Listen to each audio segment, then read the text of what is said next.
Ngayon, after ng 40 days, eto, kinausap ko po siya at napag-alaman ko na best friend pala ni Ate Marites. Yun po, pagdating niya, pugustahan kami, uwi siya dito. Wala po siyang ibang mapuntahan, kasi talaga ako, iyak talaga ako kasi hanggang ngayon hindi ko po matanggap na nawala na po siya. Kasi po, pag galing po siya sa trabaho, dito po siya talaga didiretso sa akin. Dito tambayan niya sa iyo. Tambayan po niya. Umaga, mag-chance ka dyan, magkape, sasabihin niya sa akin. Ayun po na yun, Daddy Frankie. Hindi na nakalis. Dumaan po yung anak niya, nagtatakbo. Sabi ng anak niya, kailangan niya ng ambulansya. Bakit? Ano nangyari? Si mama, sabi niya, pag sabi po ng mama, tumakbo po ko sa kanila. Kita ko po siya, ina sa akin. Iyak ako. Iyak talaga ako. Bakit? Kasi, nagalit ako sa mga anak nila noong time. Na dapat sana, palilibing lang ni Marites. Naman din mo lang mo na iniwanan. Hindi mo na iniwanan yung bahay. Wala na po, nagkanya-kanya na po sila. Umalis po yung kanyang partner ni Marites. Tsaka yung bahay ng anak niya, ang panganay. Bininta na po nila. Bininta nila yung bahay. Sabi ko, bakit ganun? Bakit niyo bininta? Dapat hihintay niyo muna na mag-40 days. Ayan mga kababayan, mga kabarangay, no? Isang mapagpalang hapon po sa inyong lahat. Sa lahat po ng tagapasunod o taga-subaybay ng Team Daddy Frankie, kumusta po kayong lahat? Mga kababayan, sa araw na ito or sa hapon na ito, ako'y muling namasyal dito sa area malapit sa bahay ni Marites. Pumunta po ako sa bahay din nila dahil 40 days na po ni Marites. At mga kababayan, nung panahon or araw ng nilalamayan si Ate Marites, si nanay po lagi kong napapansin na parang nagtataka ako bakit masyadong malapit ang loob niya sa pamilya or nung time na nandyan pa si Marites, napapansin. Kanya lang mga kababayan wala akong time na kausapin siya or what. Dahil syempre hindi ko pa naman sila kilala. Pero ngayon after ng 40 days, eto, kinausap ko po siya at napag-alaman ko na best friend pala ni Ate Marites. Ano pangalan mo ulit, ma'am? Rowena po. Nanay Rowena. Opo. Nanay Rowena, salamat at sa pamamagitan din ni Marites ay naging kaibigan, magiging kaibigan ko na rin kayo, nakilala ko kayo. Matanong ko lang, paano kayo naging magkaibigan ni Marites? Gaano kayo ka-close? Simula po dumating si Marites dito, siguro mga 10 taon. Una po niya akong nakilala dahil po wala siya naging kaibigan. Pumunta siya sa akin, nakilala niya ako, dito siya sa akin nagpapasyal, nagkakape, kasi wala po siyang ibang mapuntahan. Yun po nagsimula, naging magkaibigan kami. Buntis ako nung that time, nandito siya, tapos wala siyang matulugan. Dito po siya sa bahay, nakikitulog, makasama po kami natutulog dito sa aming kubo. Anong bagong dating sila dito, wala pa silang bahay? Wala po. As in, kasi doon po siya nagpasyal sa anak niya. Pumasyal sa anak niya. Ngayon, nagkita kaming dalawa, nagkakilala. Nagkaroon po kami ng magandang usapan at kumustahan, nagkakilala. Doon po nagsimula yung naging magkaibigan ni Marites po. Tapos, that time, magtrabaho po ako. Hindi na po kami panita. Sabi ni Marites, hindi na raw niya ako nakikita. Pag-uwi ko, nagkaroon na rin po siya ng trabaho, nagkaroon po ako ng biop kasi po nangatulong po ako nung araw. Katulong din po kayo. Katulong po ako. Ngayon, nakita niya ako. Sabi niya sa akin, Wing, hindi na ako nagpupunta sa inyo kasi hindi na kita nakikita. Balita ko, nagtrabaho ka na. Nung time po na yun, nagkita kami, nagyakapan po talaga kami dalawa dahil po na-miss mo namin isa't isa. Tapos sabi niya sa akin, simula ngayon, doon na rin ako pupunta sa inyo kasi nandyan ka na. Kasi nung wala ka, hindi ako napupunta sa inyo. Kaya doon po, naulit po ulit ang samahan namin ni Daddy Frankie. Tapos nabalitaan ko po, nasa inyo po siya napasok. Doon po siya napasok sa inyo. Ngayon po, kumustahan kami, kumusta trabaho mo. Kailangan daw na talagang magtrabaho para din sa pamilya niya. Nagsalita siya sa tungkol sa sakit niya, mga sakit namin dalawa. Sabi ko, oo nga, kailangan talaga natin magtrabaho para sa pamilya, para sa ating mga anak. Kasi Yung problema po talaga ni Marites is kanyang pamilya. Na marami po siyang mga anak, may anak po siya sa probinsya, may anak po siya dito, hirap din sa buhay, kailangan din niya magtrabaho. Kahit daw siya nagkasakit, kailangan talaga niya magtrabaho. Kahit may sakit na nagtatrabaho. Trabaho po siya. Yung sabi po siya, hindi ako maiyak talaga ako dahil yung problema na sinasabi niya sa akin. Mm. Kahit pagod po siya, kailangan po niya magtrabaho. Sabi ko po sa kanya, pahinga na tayo, pahinga ka na. Mm-mm. Kasi ang hirap magtrabaho. Mm. Sabi ko, ganun, mahirap lang kasi tayo. So, kailangan din natin ipahinga ang katawan natin.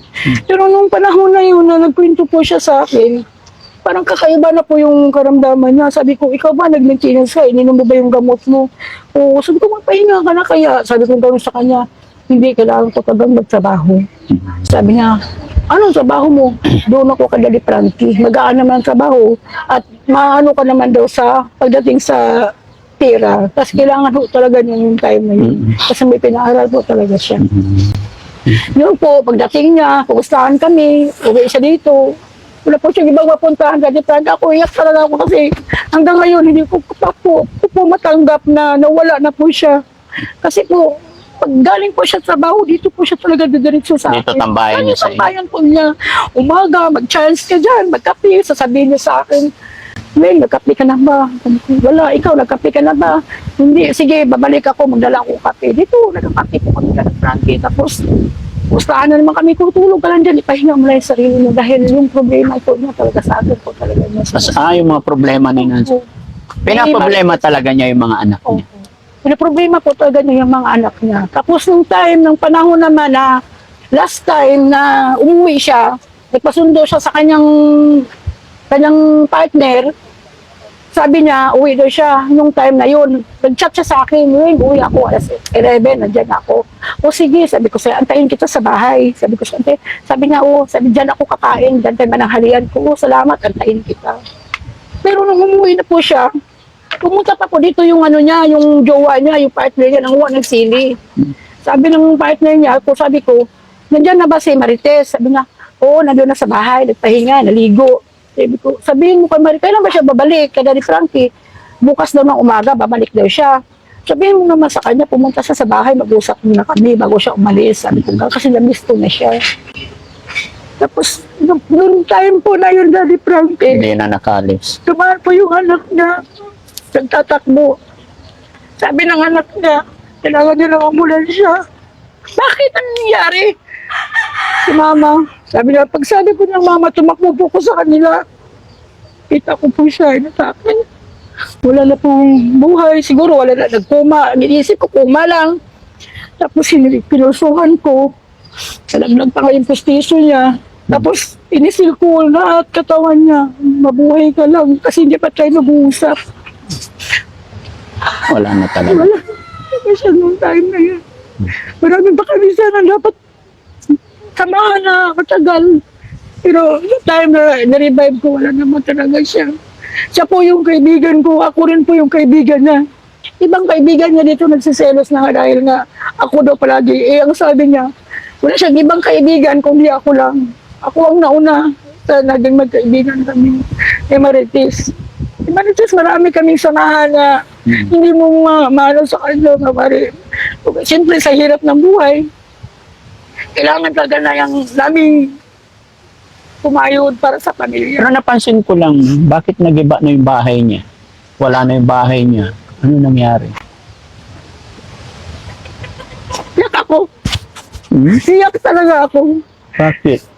Kasi nagalit ako sa mga anak ko nila noong time na dapat sana palilibing lang ni Marites. Hindi mo nila ako na iniwanan. Hmm? Hindi mo na iniwanan yung bahay. Wala na po, nagkanya-kanya na po sila. Umalis po yung kanyang partner ni Marites. Tsaka yung bahay ng anak niya, ang panganay. Bininta na po nila. Bininta nila yung bahay. Sabi ko, bakit ganun? Bakit yung bininta? Dapat hinihintay niyo muna na mag-40 days. Mm-mm. Kasi hindi papayag si Marites ng ganun. Oo. Kasi buhay pa siya eh. Nandito pa siya sa atin eh. Nandito pa siya. Oo, dapat hindi ganun. So, ibig sabihin, bago mag 40 days, bininta na. Giniba na yung bahay. Opo. iba na po nakatira. Tapos yung kanyang partner po, wala na po, umalis. Umalis na rin. Kasi wala naman iba pong mapuntahan yun. Sa yun sa reason mga kababayan, bakit ko kinausap si ate? Kasi napansin ko talaga, si nanay na siya yung malapit nung time na yun. Kaya lang ang focus lang namin nung time na nagpupunta kami is makiramay at magbigay ng tulong. Pero itong pagbalik ko mga kababayan, napaisip ako, napatanong, bakit wala na yung bahay ni Marites? Giniba na po. Ito, kaya ako nakipag-usap. Kaya talaga ako. Baka sa loob ko, iyak ako dahil sa totoo lang, kaibigan ko. Wala akong magawa para sa kanya na dapat alam ng mga anak niya. Pero tao lang po ako, hindi po nila ako kano-ano, pero hindi na po ako basta kaibigan ng nanay nila. Very frankly, kaya hindi po ako makamove on hanggang ngayon. Na sana, masaya na siya kung nasaan natanggap na niya ang mga pangyayari. Pero ang manabalitaan ko nitong mga nakaraan kasi para daw siya nagpaparamdam si Marites. Kasi sabi ko, ito, dahil sa salita, hindi kami pumayag. Sabi ko, bakit kasi ginawa ninyong 10 days ang pasyam? Kasi dapat ng pasyam, is pasyam talaga, 9 days. Pero bakit umabot tayo sa punto naging 10 days? Kaya nagtampo po ako sa mga anak niya kahit papaano kasi para sa akin hindi po matanggap ni Marites ng ganun. Parang iba-iba. Yung Opo. pasyam naging 10 days. Oo, tapos yung 40 days naman, nung panood ko sa vlog, nung nandoon siya sa inyo, yung mga anak niya, nagtanong po kayo kung kailan ang kanyang 40 days. Sinabi ng panganay niya, February 3. Alam niyo, Daddy Frankie, umiyak talaga ako. Gumawa ko yung kalendaryo ko. Tinignan ko, binilang ko. Hindi po talaga tumama doon sa Sinasabi nila. sinasabi nila. Kaya nung umaga, tinatawag ko sila talaga. Bating sa bahay. Kinuha ko yung kalendaryo, pinakita ko. Sana naman ito gagawin ninyo. Kasi nung una, nagkamali kayo. Sana itong pangalawa, huwag na. Ang problema, wala na, nagiba na pati bahay ni Marites. Opo. Pero nung that time na sabi ko, ang 40 days talaga ng nanay nyo is 7, hindi 3. Kasi ang sinabi nyo doon, 3. Pero 7 po talaga. 7. Pero sa ano naman, nakinig din naman sila sa akin. Ginawa din naman nila ng 7. Yung pagka-ano ni Marites. Kaso lang, ang sabi ko, sa 40 days ni Marites, papunta ako. Kasama ako sa sementeryo Dadalaw. Dumating naman yung kayo, namatay rin itong kaibigan. Sige, Nay. At least nakakuha ako ng info at nakakuha ako ng balita. Kasi nagtaka lang talaga kami about sa bahay ni Marites na bakit wala na siya. Wala na po. Wala na rin akong magagawa. Yun lang, nakibalita lang ako sa inyo. Kasi tapos naman. Pag-pray na lang natin na yung kaluluwa ni Ate Marites. Sana maging masaya siya. Sana nga po, yan po nilang po. So ngayon, Nay, kumusta ang buhay-buhay? Ano naman ang source of income nyo rito?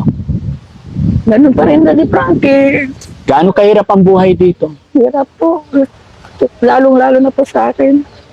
Dahil po, Daddy Frankie, ako po isa pong lula. Namatayan din po ako ng manugang. Parang nawalan na po ako ng isang paa. Kung iniisip ko kung paano ko matibuyod yung mga apo ko. Kasi nag-alaga po ko ng mga apo. Tapos yung income, trabaho ng anak ko, kailan ko lang. Yun lang po, naging buhay namin dito. Kung magkano ang kita sa loob ng isang linggo, yun lang po ang pinagkakasya po namin talaga. Kasi ako po, nagtindahan po ako nung araw. Nagkasakit po ako, nagkaroon po ako ng diabetes. Natigil po ako. Naubos ko yung puhunan ko. Kaya natambay po talaga ako ng bahay. Tapos, trabaho po ako bilang isang katulong. Kakayanin ko man, pero hindi ko talaga po kaya kasi minsan po lumalabas po na yung nagkakasakit ako. So ngayon, hindi na kayo nangangatulong? Gustuhin ko man po mga tulong. Hindi na kaya? Iniisip kaya po. Kaso lang iniisip ko rin po yung mga apo ko. Ang mga apo na lang. Mga apo ko po talaga. Yan po iniisip ko. Sige, Nay. Laban lang. No? Oo. Salamat at naging kaibigan ko kayo, nakilala ko kayo rito. No? Nagbibigay din ako ng kaunting tulong.